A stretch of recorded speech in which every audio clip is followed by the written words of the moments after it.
Salut tout le monde, soyez les bienvenus sur ma chaîne.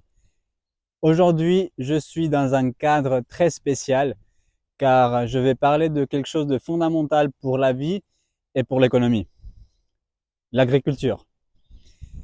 Est-ce que vous vous êtes déjà demandé d'où vient la nourriture que vous mangez ou ce qu'elle a à voir avec l'économie? Bon, tout commence ici avec l'agriculture. Et aujourd'hui, je vais vous expliquer comment cette activité impacte l'économie. L'agriculture est l'une des activités les plus anciennes et elle reste essentielle encore dans de nombreux pays. Sans agriculteurs, nous n'aurions rien à manger. Et bien que cela ne paraisse pas évident, elle génère beaucoup d'argent. Selon un rapport de l'Organisation des Nations Unies pour l'alimentation et l'agriculture, la FAO, entre 2012 et 2021, l'agriculture a augmenté en moyenne de 2,8% par an. En 2012, elle valait 2 900 milliards de dollars. Et en 2021, elle a atteint 3 700 milliards de dollars. Et le plus étonnant, c'est que pendant la pandémie en 2020, elle a tenu bon. Elle a tenu ferme. Pas de chute significative. En fait, en 2021, elle représentait 4,31% du PIB mondial. C'est une preuve que ce secteur reste un moteur économique fondamental. En ce qui concerne les régions, l'Asie reste en tête, représentant 65,3% de la valeur agricole mondiale en 2021, tandis que l'Afrique fait également des améliorations importantes avec une croissance annuelle de 3,5%. En Europe et en Amérique, la croissance a été plus modeste, de 0,6 et 1,5% respectivement. Il est important de noter que dans certains pays européens, la part de l'agriculture dans l'économie est plus petite comparée à des secteurs comme l'industrie ou les services par exemple. Par exemple, en France et en Suisse, l'agriculture représente en moyenne moins de 2 et 1% du PIB respectivement. On peut constater que, au fur et à mesure que les pays se développent, l'agriculture perd sa participation dans le PIB. Mais cela ne veut pas dire que son importance économique disparaît. C'est aussi important de parler de l'avenir de l'agriculture qui sera déterminé par des facteurs économiques clés, avec une population mondiale qui pourrait atteindre les 9,7 milliards de personnes en 2050 selon l'ONU. La pression sur le secteur agricole sera donc immense. Cela va exiger bien évidemment de gros investissements dans des technologies agricoles. Pourquoi? Pour améliorer les rendements sans épuiser nos ressources naturelles de manière insoutenable.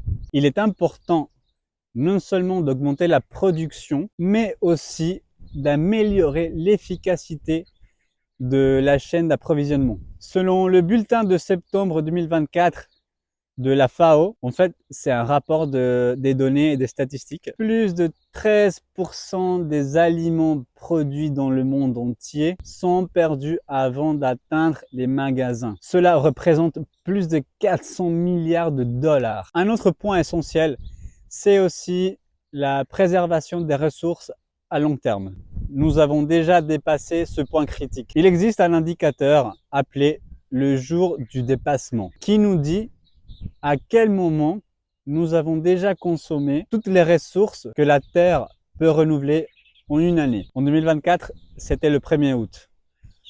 À partir de là, nous vivons malheureusement à crédit, utilisant les ressources des générations futures. Cette date du 1er août était à l'échelle mondiale, mais en Suisse par exemple, elle était déjà atteinte fin mai, le 27 mai pour être précis. Cela veut dire que si tout le monde vivait comme les Suisses, nous aurions besoin d'environ 2,5 planètes pour subvenir aux besoins de l'humanité. Et en France, ce jour était le 7 mai. Par conséquent, si tout le monde vivait comme les Français, nous aurions besoin de 2,8, donc de presque 3 planètes. Toutefois, il est intéressant de noter que tous les pays n'ont pas la même empreinte écologique. Selon les données du Global Footprint Network, des pays comme le Brésil, l'Uruguay ou le Congo n'épuisent pas leurs ressources, alors que des nations comme le Singapour, les Émirats arabes unis ou encore l'Israël ou le Qatar, par exemple, dépassent largement les capacités de leur territoire. On peut voir que tous les pays ne consomment pas de ressources de la même manière. Le graphique suivant montre la relation entre le revenu par habitant et la biocapacité agricole. Dans le cadran inférieur gauche se distinguent les pays dont le revenu par personne est inférieur à la moyenne mondiale et qui consomment plus de nourriture que leur biocapacité ne peut en produire, ce qui les rend vulnérables à l'insécurité alimentaire. Par exemple, le Népal ne produit que 78%, 78% de la nourriture qu'il consomme et son revenu par habitant représente à peine 9% de la moyenne mondiale. Ce double défi touche également des pays comme le Rwanda, l'Éthiopie, l'Afghanistan, le Pakistan et d'autres dans des conditions similaires. En résumé, l'agriculture jouera un rôle clé dans l'économie future, non seulement en tant que source alimentaire, mais aussi comme moteur d'innovation et durabilité. Grâce à de nouvelles technologies,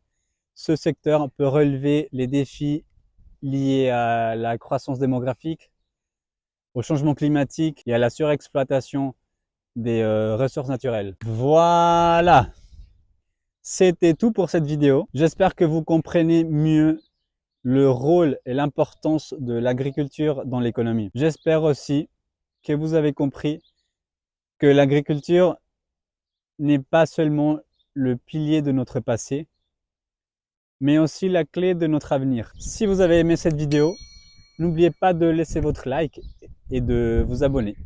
Voilà. Allez, à plus. Tchuss!